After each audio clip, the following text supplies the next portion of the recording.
Bismillahirrahmanirrahim. Assalamualaikum warahmatullahi wabarakatuh. Alhamdulillahirabbil alamin. Wa bihi nasta'inu ala umuri dunya waddin. Wassalatu wassalamu ala asyrafil anbiya'i wa imamil mursalin. Sayyidina wa habibina wa maulana Muhammadin. Rabbis shrahli sadri wa yassirli amri wahlul 'uqdatam min lisani yafqahu qawli. Amma ba'd. Para pemirsa dan sobat TH dimanapun berada yang dimuliakan oleh Allah, di Ramadan yang penuh maghfirah atau pengampunan segala dosa ini, marilah kita senantiasa mengisi hari-hari ini dengan selalu beribadah kepada Allah Subhanahu wa Ta'ala. Untuk pertemuan kali ini, saya akan membacakan hadis Nabi Muhammad SAW lagi dari kitab Durratun Nasihin. Yang kali ini saya akan mengambil tema tentang keutamaan sholat taraweh. Jadi sholat taraweh itu per malamnya, itu Allah Subhanahu wa Ta'ala memberikan pahala-pahala tertentu selama 30 malam. Maka para pemirsa dan sobat TH dimanapun berada, saksikan baik-baik keterangan dari kitab Durratun Nasihin yang akan saya bacakan berikut ini. Qala al-mu'allif rahimallahu ta'ala wa nafa'ana wa nafa'ani wa bi ulumihi fid dharaini amin ya rabbal alamin. An Ali bin Abi Thalib karramallahu wajhah annahu qala.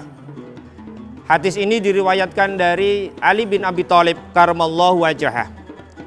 Qala Sayyidina Ali berkata, su'ilan nabiyyu sallallahu alaihi wasallam. Sayyidina Ali pernah bertanya kepada Rasulullah Muhammad sallallahu alaihi wasallam an fadhailil tarawih fi syahri Ramadan, terhadap keutamaan sholat tarawih pada bulan-bulan suci Ramadan. Faqala, ini adalah keutamaan yang pertama. Jadi ketika kita mengerjakan sholat tarawih yang pertama di malam yang pertama, maka pahala kita adalah yakhrujul mu'min min dambihi fi awwali lailatin kayaumi waladu ummuhu. Jadi pahala yang pertama yang kita peroleh ketika kita taraweh di malam pertama bulan Ramadan adalah kita seperti terlahir kembali dari rahim ibu kita. Bisa dikatakan ketika kita mengerjakan taraweh pada malam pertama di bulan Ramadan, maka semua dosa kita terampuni oleh Allah Subhanahu wa Ta'ala secara otomatis. Wa fi lailatis saniyati, dan pada malam yang kedua, yughfaru lahu wali abawaihi in kana mu'minaini. Yang kedua, selain dosa kita itu diampuni oleh Allah, maka dosa kedua orang tua kita akan diampuni oleh Allah juga ketika kita mau mengerjakan sholat taraweh pada malam kedua di bulan Ramadan. Wa fil lailatis salisati, dan pada malam yang ketiga, yunadi malakun min tahtil arsy ista'niful amalu ghafarallahu ma taqaddama min dambih. Jadi malam yang ketiga, besok kita itu akan dipanggil oleh semua malaikat di aras, di bawah arasnya Allah, karena dosa-dosa kita sudah diampuni oleh Allah dan kita termasuk orang-orang yang muttaqin. Wa fil lailatir rabi'ati lahu min ajri mislu qira'atat Taurat wal Injil wal Zabur wal Furqan. Apabila kita mengerjakan taraweh pada malam keempat di bulan Ramadan, maka pahala kita seperti kita menghatamkan Taurat, Injil, Zabur, dan Al-Quran. Subhanallah, pahala di sholat taraweh ini sungguh luar biasa. Kapan lagi kita mendapatkan pahala khatam membaca kitab suci Al-Quran? Bahkan ini ditambah oleh Allah, yaitu membaca Taurat, Injil, dan Zabur, kalau tidak pada bulan Ramadan, pada bulan seperti ini. Wa fil lailatil khamisati atallahu ta'ala mislaman shalla fil masjidil haram wa masjidil madinah wa masjidil aqsa. Dan apabila seorang mukmin mengerjakan puasa Ramadan di hari kelima dan malam kelimanya dia mengerjakan sholat taraweh, maka pahalanya seperti orang itu sholat di Masjidil Haram, Masjid Madinah atau Masjid Nabawi yang ada di Madinah, dan Masjidil Aqsa yang ada di Palestina. Wa fil lailati sadisati, dan apabila dia mengerjakan yang hari ke-6, atahullahu ta'ala sawaba man tafa bil baitil ma'mur wa yaghfir lahu kullu hijrin wa madarin. Jadi ketika dia mengerjakan sholat di malam yang ke-6, maka Allah akan memberikan pahala, yaitu seperti orang-orang atau malaikat-malaikat yang tawaf di Baitul Ma'mur di hadapan Allah Subhanahu wa ta'ala dan memohonkan ampun kepadanya meskipun dosanya itu sebanyak buih di lautan. Wa fil lailatis sabiati, dan apabila dia mengerjakan puasa Ramadan dan dia sholat taraweh pada malam ke-7, faka'annama adraka Musa alaihissalam, maka dia seolah-olah mendapat perumpamaan pahalanya Nabi Musa dan para pengikutnya. Wa nasarahu ala fir'auna wa haman, dan dia memperoleh pahala perang terhadap Fir'aun dan Haman.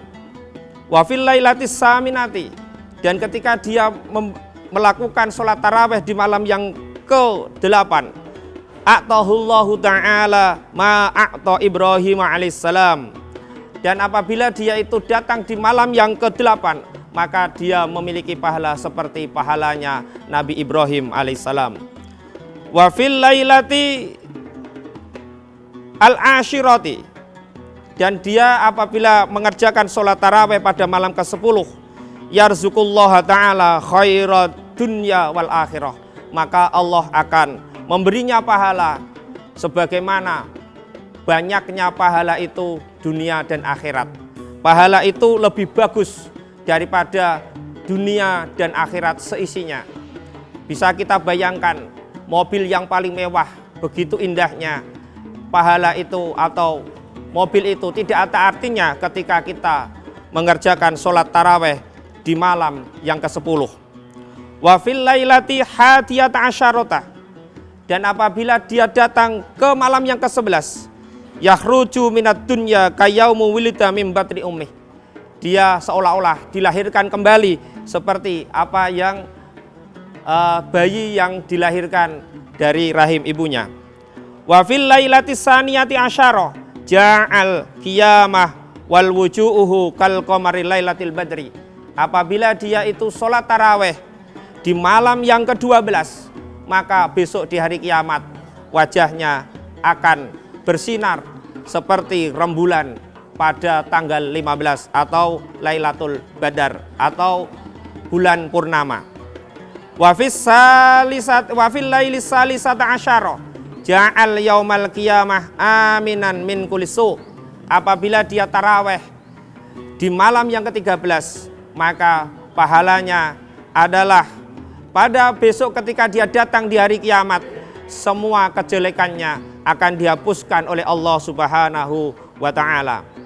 Wa fil lailatir rabi'ati asyarata ja'atil malaikatu yasyaduna lahu annahu qad shallat tarawiha fala yuhasibuhullahu yaumal qiyamah, dan apabila dia itu datang sholat taraweh pada malam ke-14, maka di situ semua malaikat bersaksi kepada dia, sesungguhnya orang ini adalah sholat taraweh dan dia mendapatkan atau tidak mendapatkan siksa besok di hari kiamat.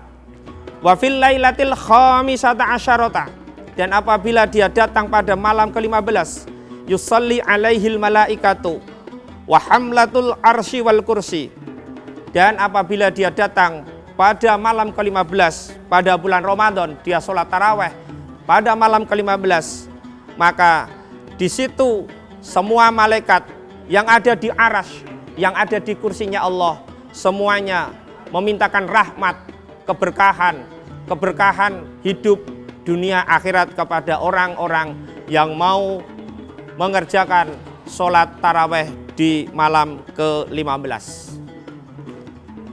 Untuk malam ke-16 dan ke-17 sampai ke-30 kita berjumpa lagi di video yang berikutnya.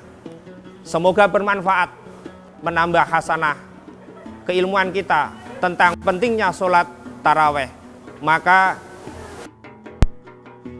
yang oleh Subhanahu wa ta'ala dan kita masih diberi kesempatan untuk mengerjakan sholat taraweh, maka alangkah baiknya kita tidak menyia-nyiakan kesempatan itu, karena setiap malam, di setiap malam-malam bulan Ramadan ketika kita melakukan sholat taraweh, kita mendapatkan pahala yang berbeda-beda. Wallahu a'lam bishawab. Semoga bermanfaat. Akhirul kalam wal afu minkum. Billahi taufik wal hidayah. Assalamualaikum warahmatullahi wabarakatuh.